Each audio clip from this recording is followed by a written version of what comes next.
In the name of Allah, the most gracious, the most merciful. अस्सलाम वालेकुम। आज हमारा टॉपिक ऑफ डिस्कशन है बायोलॉजिकल इम्पोर्टेंस ऑफ वाटर। पानी की क्या अहमियत है और पानी की इम्पोर्टेंस ज़िंदगी के लिए क्या है, बायोलॉजिकल वर्ल्ड में इसकी क्या क्या इम्पोर्टेंस है। तो इस टॉपिक में हम मेनली जो समझेंगे वो बायोलॉजिकल इम्पोर्टेंस होगा। आपके बुक में थोड़ा वाटर के इम्पोर्टेंस के बारे में तो बताया है, लेकिन इसको को रिलेट नहीं किया कि वाटर की ये जो प्रॉपर्टी है ये बायोलॉजिकली इम्पोर्टेंट कैसे है। तो हम इस लेक्चर में ये समझेंगे। एक तो पानी के बारे में आपने ये याद रखना है कि मोस्ट अबंडेंट मॉलिक्यूल है अर्थ सरफेस के ऊपर। वाटर जो है वो 70% से अबव है। तो एक तो ये मोस्ट अबंडेंट है, दूसरा सेल के अंदर भी ये सबसे ज़्यादा है, यानी ये एबंडेंट मॉलिक्यूल ऑन अर्थ भी है और एबंडेंट मॉलिक्यूल या बायो मॉलिक्यूल भी है। तो कितना है, 70 to 90% है। अच्छा, तो बायो मॉलिक्यूल या सेल के अंदर इसकी तादाद कितना है, 70 to 90%। But this water content may vary from cell to cell. एक सेल के अंदर वाटर की कंटेंट अलग होगी, दूसरे सेल में अलग होगी। मैं एग्जांपल देता हूँ, अगर हम बोन सेल ले लें और ब्रेन सेल ले लें तो बोन में बहुत कम वाटर है, कितना है, राउंड अबाउट 20% है। जबकि अगर ब्रेन का एग्जांपल लिया जाए तो मोर देन 85% है। तो ब्रेन के अंदर 85%, ब्रेन नरम होता है, उसमें पानी बहुत ज़्यादा है, कितना है, 85%। जबकि अगर दूसरे सेल की बात की जाए, जैसे बोन सेल है, तो उसमें 20% या उससे भी कम पानी है, वो हार्ड होता है। तो आपने ये याद रखना है कि जनरली तो 70 to 90% है या एवरेज ऐसा है, लेकिन कुछ सेल ऐसे भी है जिसमें बहुत ज़्यादा कम वाटर की कंटेंट है। Protoplasm can not survive if water content become less than 10%। Water की प्रोपोर्शन अगर 10% से कम हो जाए तो प्रोटोप्लाज्म के लिए ज़िंदा रहना मुमकिन नहीं है। यानी कि साइटोप्लाज्म और न्यूक्लियोप्लाज्म में पानी 10% से बिलो हो जाए तो फिर उसको ज़िंदा रहना प्रोटोप्लाज्म का पॉसिबल नहीं है। चले, ये तो पानी के बारे में जनरल बातें थी। अब इसकी जो प्रॉपर्टी है उसमें सबसे पहले पोलर नेचर ऑफ वाटर है।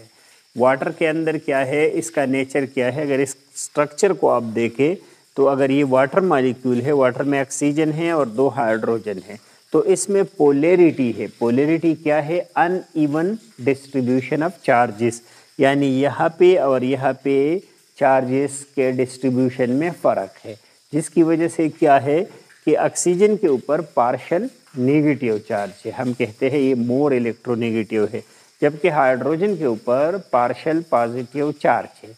तो अगर इसके ऊपर पार्शल पॉजिटिव है, इसके ऊपर पार्शल नेगेटिव है, तो ये अनइवन डिस्ट्रीब्यूशन हुआ, उसकी वजह से ये हुआ। अब इसकी चार्जेस अलग है तो इसकी प्रॉपर्टीज़ भी अलग है। ये मुख्तलिफ चीज़ों को, जैसे ये अपनी तरफ क्या ट्रैक करेगा, नेगेटिव चार्ज को, और ये नेगेटिव पॉजिटिव चार्ज को अट्रैक्ट करेगा। तो अगर हमने ये क्यों लिखा, पोलैरिटी इज़ अनइवन डिस्ट्रीब्यूशन। एक तो ये बात है, water is a polar molecule, water polar molecule है। इसका फ़ायदा आगे हम पढ़ेंगे कि बहुत ज़्यादा फ़ायदे हैं, लेकिन एक फ़ायदा इसका ये हुआ कि ये जो वाटर है ये एक साथ रहते हैं। वाटर को अगर आपने देखा, ये फ्लो करते हैं और ये एक साथ होते, एक दूसरे के साथ अटैच होते हैं। तो ये अटैच इसलिए है कि वाटर के एक मॉलिक्यूल का पार्शल पॉजिटिव वाटर के दूसरे मॉलिक्यूल के पार्शल नेगेटिव के साथ क्या बनाता है, हाइड्रोजन बॉन्ड। ये एक फोर्स है जो कि वाटर मॉलिक्यूल को इकट्ठा रखते हैं। तो इस हाइड्रोजन बॉन्ड की वजह से वाटर के सारे मॉलिक्यूल एक दूसरे के साथ अटैच है। अब ये जो हाइड्रोजन है ये वीक है बनिस्बती यह जो कोवेलेंट बॉन्ड है। जैसे कोवेलेंट बॉन्ड के अंदर कितना एनर्जी है, अगर आप इसको ब्रेक करोगे या ब्रेक करने के लिए 460 किलो जूल पर मोल एनर्जी है इस बॉन्ड में, लेकिन यह सिर्फ 20 किलो जूल पर मोल है। हाइड्रोजन बॉन्ड इतना वीक है इसके बनिस्बत, लेकिन इसका जो काम है कि ये सिर्फ वाटर मॉलिक्यूल को इकट्ठा रखती है, तो उसके लिए इसकी बायोलॉजिकल इम्पोर्टेंस बहुत ज़्यादा है। यूनिवर्सल सॉल्वेंट है वाटर। दूसरी प्रॉपर्टी इसकी क्या है कि वाटर यूनिवर्सल सॉल्वेंट है। अब ये यूनिवर्सल सॉल्वेंट इसलिए है कि ज़्यादातर मॉलिक्यूल जो आयनिक मॉलिक्यूल है या जो पोलर सब्सटेंस है वो इसके अंदर डिसॉल्व होता है। Facilitate chemical reaction both outside and inside the body और सेल। ये सेल के अंदर और सेल से बाहर और बाहर के दुनिया में चीज़ों को हल करता है। इसके अंदर रिएक्शंस होते हैं। इसका एग्जाम्पल अगर हम दें तो सोडियम क्लोराइड का एग्जाम्पल हम देंगे। सोडियम क्लोराइड में सोडियम के ऊपर पॉजिटिव चार्ज है जब क्लोरीन के ऊपर नेगेटिव है। तो अगर आप इसको वाटर के अंदर प्लेस करोगे तो जो सोडियम है जो पॉजिटिव है वो अट्रैक्ट होगा टुवर्ड ऑक्सीजन और जो क्लोरीन है वो हाइड्रोजन की तरफ अट्रैक्ट होगा, तो ये डिसॉल्व हो जाएगा। सोडियम क्लोराइड अलग हो जाएगा। जो नमक है हम पानी के अंदर क्यों हल करते हैं, क्योंकि उसका सोडियम जो है वो टुवर्ड द ऑक्सीजन जाएगा और जो उसका क्लोरीन है वो टुवर्ड द हाइड्रोजन जाएगा, तो ये अलग अलग हो जाएंगे। तो हम कहेंगे कि नमक जो है वो पानी के अंदर इसलिए सॉल्युबल है क्योंकि वाटर यूनिवर्सल सॉल्वेंट है और इसके अंदर पोल्स है। तो जब पोलर है तो दूसरा पोलर आप इसमें डालोगे तो like dissolve like. Facilitate absorption by plants root. अब देखो इसका बायोलॉजिकल इम्पोर्टेंस क्या है कि इसके अंदर चीज़ें हल होती है। आप ज़मीन को देखो, ज़मीन के अंदर बहुत सारे आयनिक और पोलर मॉलिक्यूल है और प्लांट को ये चाहिए, लेकिन प्लांट इसको नहीं ले सकेगा। ये कब ले सकेगा, जब वाटर बारिश का पानी हो या ज़मीन में अपना पानी हो, उस पानी के अंदर जो मॉलिक्यूल है वो सॉल्यूशन बनाएगा।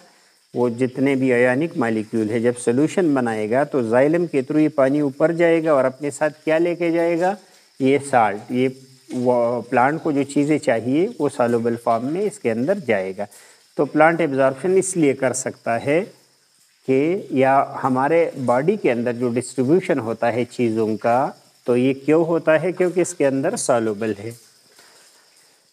तीसरी property cohesive and adhesive nature of water. Water के अंदर दो प्रॉपर्टीज है, कोहेसिव और एडहेसिव। कोहेसिव का मतलब ये है कि वाटर के जो मॉलिक्यूल है ये आपस में, जैसे हमने हाइड्रोजन बॉन्ड के जरिए दिखाया, ये आपस में भी एक दूसरे के साथ जुड़े रहते हैं, बॉन्ड बनाते हैं।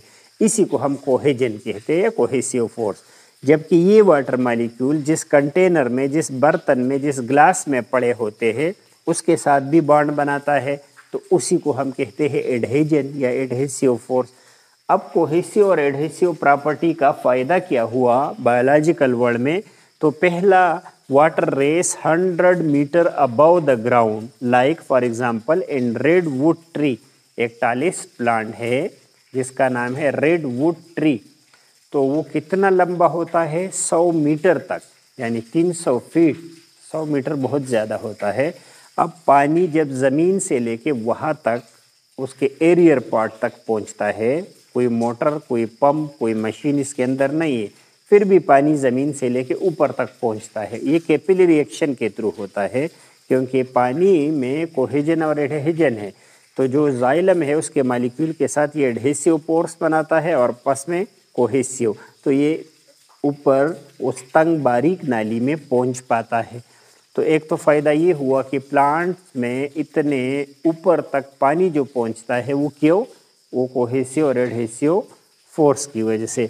Water flow freely without breaking apart. Water जो फ्लो करता है और एक दूसरे के साथ अटैच होते हैं, पानी एक दूसरे से अलग नहीं होता, अटैच होता है। वो क्यों होता है, वो इसलिए कि उसके अंदर कोहेसिव फोर्सेस है। Dissolve molecule equally and distribute in the cells और बॉडी। ये मॉलिक्यूल को डिसॉल्व करता है अपने अंदर, क्योंकि हमने अभी पढ़ा कि पोलर मॉलिक्यूल इसमें डिसॉल्व हो जाएंगे और फिर इक्वली डिस्ट्रीब्यूट होते हैं बॉडी के अंदर। तो ये इसका फ़ायदा हो गया और ये मेनली ये काम किसका है, हाइड्रोजन बॉन्डिंग का। अच्छा, इसका एक फ़ायदा ये भी हुआ कोहेसिव और एडहेसिव में कि आपने कभी पानी को देखा होगा, ऊपर सरफेस टाइट इसका होता है। इसको हम कहते हैं कि इसके ऊपर सरफेस टेंशन है।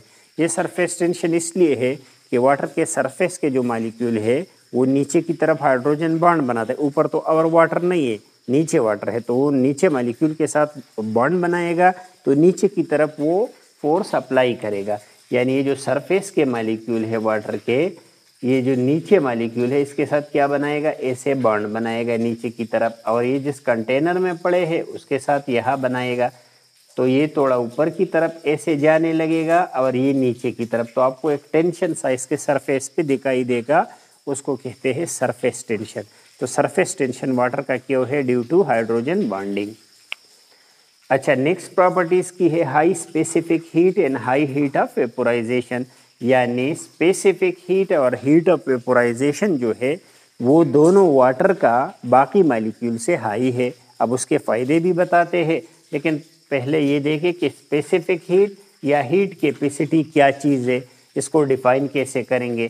The amount of heat energy required to raise the temperature of 1 gram of water by 1 degree centigrade.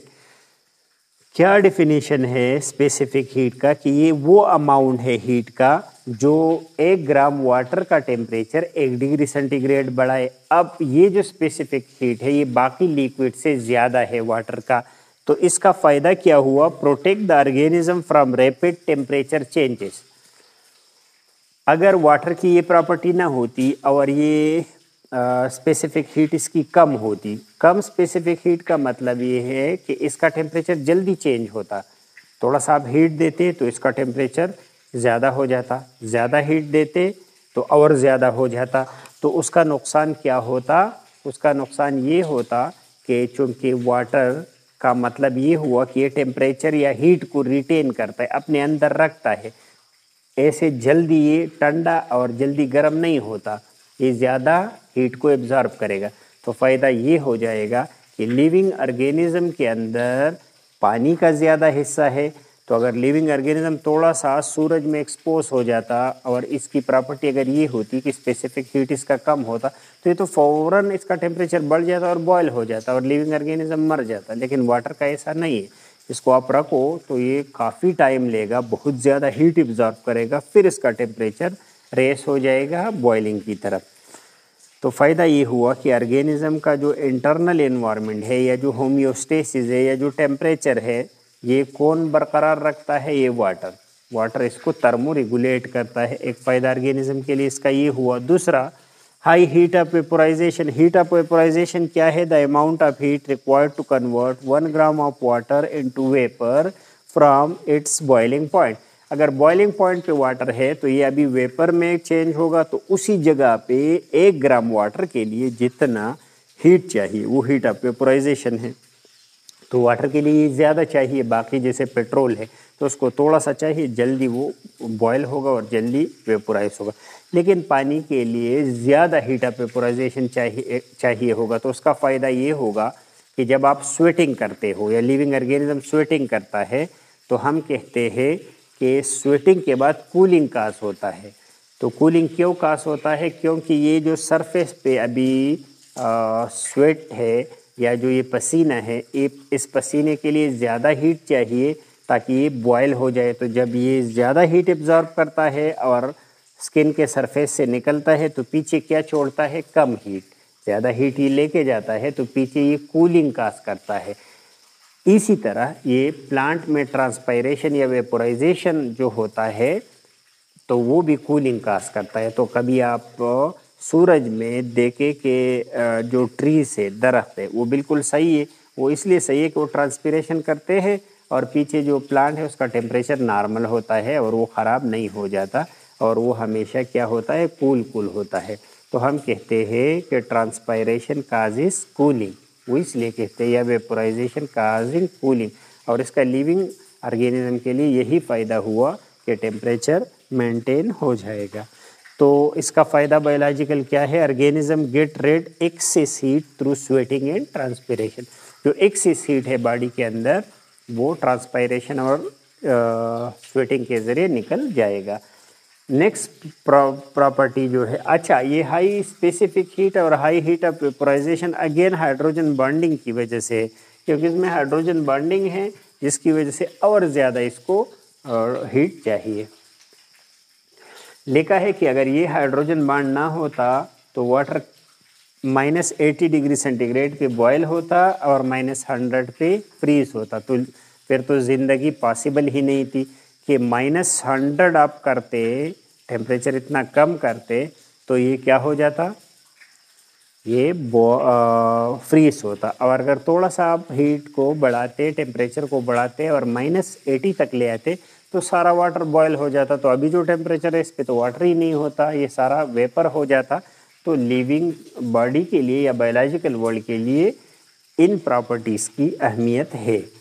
Water expand at a low temperature, पांचवा प्रॉपर्टी इसकी है कि water expand at a low temperature. जबकि हमने बाकी चीज़ों के लिए पढ़ा है, जैसे आयरन है, तो आयरन क्या करता है कि हम अगर टेम्परेचर बढ़ाते हैं तो आयरन में एक्सपेंशन हो जाता है, और अगर टेम्परेचर कम करते हैं तो आयरन कंडेंस होता है, उसकी साइज़ कम हो जाती है। जबकि अभी हमने उल्टा कहा कि water expand on low temperature, water का टेम्परेचर आप कम करोगे तो एक्सपेंड होता है।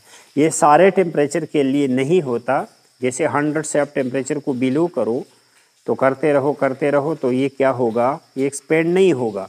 लेकिन जब जैसे ही आप 4 डिग्री सेंटीग्रेड पे पहुंच जाते हो तो इसका टेम्परेचर, इसका साइज़ क्या होगा, ये अभी बढ़ने लगेगा उससे बिलो। और अगर आप फ्रीजिंग पॉइंट पे आ जाते हो, 0 डिग्री सेंटीग्रेड पे आ जाते हो तो इससे बर्फ़ बन जाता है, और बर्फ़ का साइज़ आपने देखा होगा कि वाटर से ज़्यादा होता है। तो हमने जैसे कूलिंग की तो हमने वाटर को एक्सपेंड किया। इसकी बायोलॉजिकल इंपॉर्टेंस बताता हूँ, पहले इसको समझो।